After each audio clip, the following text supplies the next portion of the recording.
Sejam todos bem-vindos a mais um Trocando Ideias. Nós estamos começando esse programa com a sua presença e a presença ilustre do Reverendo Hernandes Dias Lopes. Privilégio estar aqui, Tiago.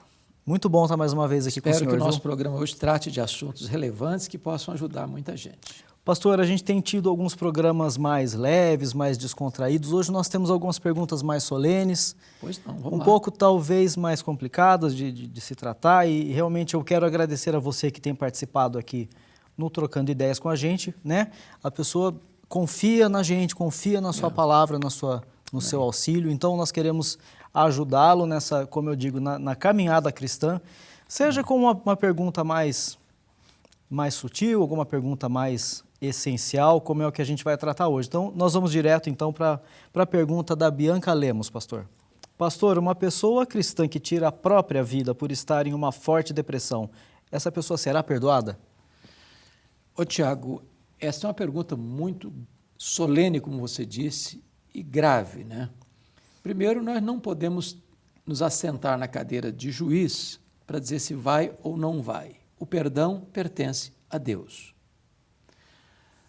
Agora, nós precisamos compreender a complexidade da situação, porque a depressão é, sabidamente, a principal causa do suicídio.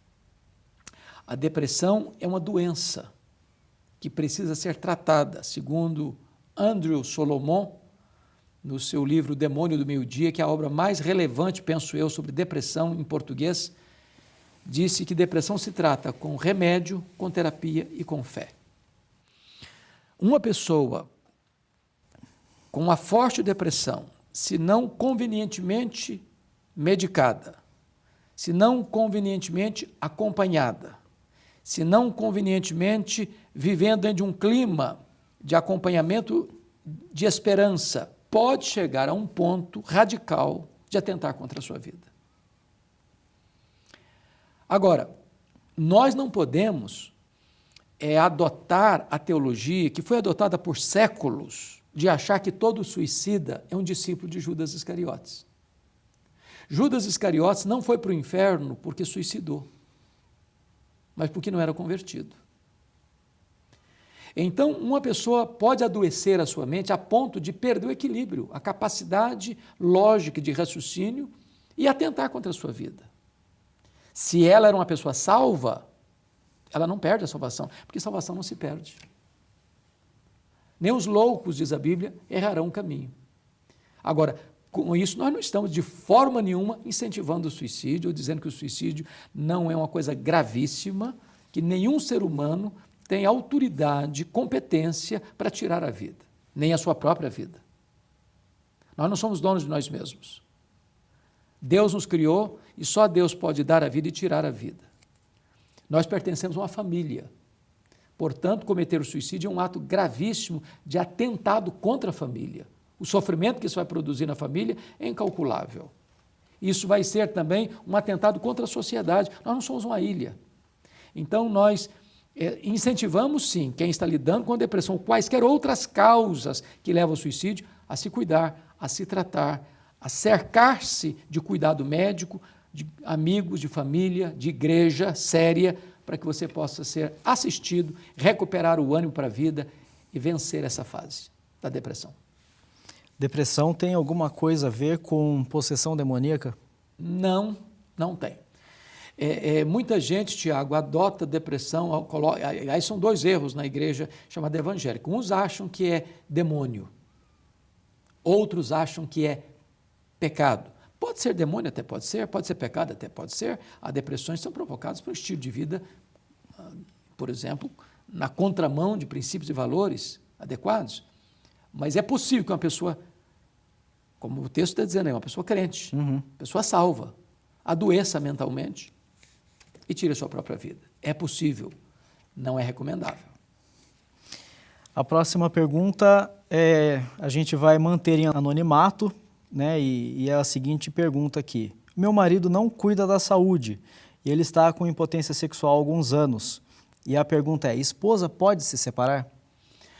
Veja bem, a pergunta é complexa, porque aí constata um problema de saúde, problema de impotência.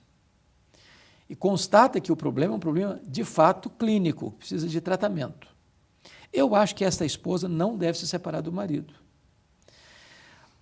Na Bíblia, há 2 cláusulas só, Tiago, para divórcio, que é infidelidade conjugal ou abandono irremediável. Eu acho que esta irmã precisa adotar um outro método, que talvez apenas uma fala, para orientar e despertar o seu marido para fazer esse tratamento. Porque o homem, às vezes, tem muitos preconceitos de ir ao médico, né? Sobretudo aí, o urologista, por exemplo. Tem muitos homens que acham que é um vexame, que é uma vergonha, que é um opróbrio. Então, ele lida com o problema. Agora, esse marido aí precisa ter uma consciência. Ele é casado. E a Bíblia diz lá em 1 Coríntios, capítulo 7, de 3 a 5, o marido conceda à esposa o que lhe é devido, semelhantemente a esposa ao marido. O marido não tem poder sobre o seu próprio corpo sem a mulher. A mulher não tem poder sobre o seu próprio corpo sem o marido. Não vos priveis um ao outro, salvo, talvez, por mútuo consentimento, para vos dedicardes à oração e novamente vos ajuntares, para que Satanás não vos tente por causa da incontinência. A postura que o marido está adotando de não se cuidar e não dar à sua mulher o que ela tem direito, o prazer sexual, está expondo a sua mulher a um grande risco. A um grande risco. Então, esse marido precisa, talvez, de uma abordagem de outra pessoa, talvez do seu pastor, talvez de um amigo, de um parente. Você precisa se cuidar para não expor a sua mulher a um risco de cair numa casca de banana.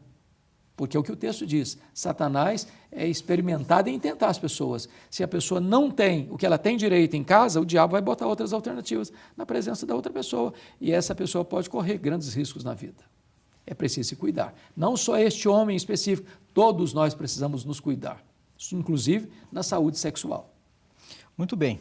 A próxima pergunta é de Renato Almeida. Pastor, nós já sabemos que o salvo não perde a salvação. Então o versículo esforçai-vos para entrar no reino de Deus quer dizer o quê? Muito bem. Esse texto está lá em Lucas 13, né? E esse texto mostra o aspecto de que a salvação, Tiago, ela tem 2 aspectos, são 2 paralelas que caminham ao longo da Bíblia toda. Primeiro, a soberania de Deus. Segundo, a responsabilidade do homem. Por exemplo, a Bíblia diz que o arrependimento é um dom de Deus. É Deus quem dá o arrependimento para a vida. Mas a Bíblia dá uma ordem, arrependei-vos. A Bíblia diz que a fé é um dom de Deus, mas a Bíblia ordena, crede no Evangelho. A Bíblia diz que é Deus quem nos garante a salvação, mas a Bíblia nos ordena a esforçarmos-nos. A Bíblia diz que a santificação é uma obra de Deus em nós, mas a Bíblia nos manda sede santos, como eu sou santo. Então, o fato de você ter a soberania de Deus de um lado, não anula do outro lado ter total responsabilidade humana. Cabe-nos esforçarmos-nos para vencer o pecado todo dia, esforçarmos-nos para fazer a vontade de Deus todo dia, esforçarmos-nos para sermos santos todo dia e esforçarmos-nos para entrar neste reino e buscá-lo em primeiro lugar todo dia. Muito embora toda a salvação é obra de Deus. Ele planejou, Ele executa, Ele a consuma.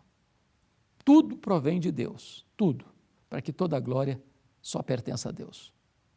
Muito bem. Obrigado, pastor. É um privilégio. Gostou do programa de hoje? Já é inscrito aqui no canal? Ainda não? Aqui embaixo, ó, inscreva-se, dá um joinha, que o YouTube vai falar, ó, o pessoal está gostando desse vídeo, vamos mandar esse vídeo para mais gente ver, não é mesmo? E esse vídeo é uma proporção da Igreja Presbiteriana de Pinheiros, é um oferecimento da Igreja Presbiteriana de Pinheiros, e a gente tem muito orgulho em falar da igreja, não é mesmo, pastor? Graças a Deus. A Igreja Presbiteriana de Pinheiros, Tiago, para mim é uma referência hoje no Brasil e no mundo. É uma igreja que tem plantado, para você ter uma ideia, 5 novas igrejas todo ano. Uma igreja que tem mais de 60 projetos missionários.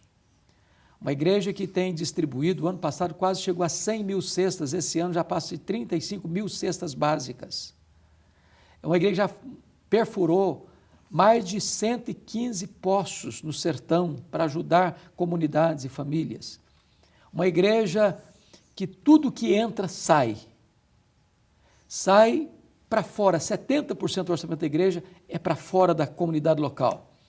E é uma igreja que está atingindo as nações, porque ela é muito relevante nas mídias sociais, muito relevante.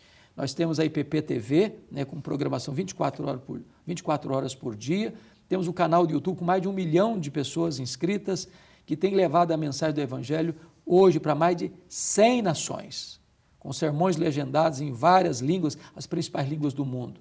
Então eu sou muito grato a Deus por cooperar com o reverendo Arival Dias Casimiro, que é o pastor titular da igreja, um homem de Deus, um homem de uma visão incrível, de uma capacidade impressionante, e a igreja tem sido muito abençoada, e Deus tem mandado gente.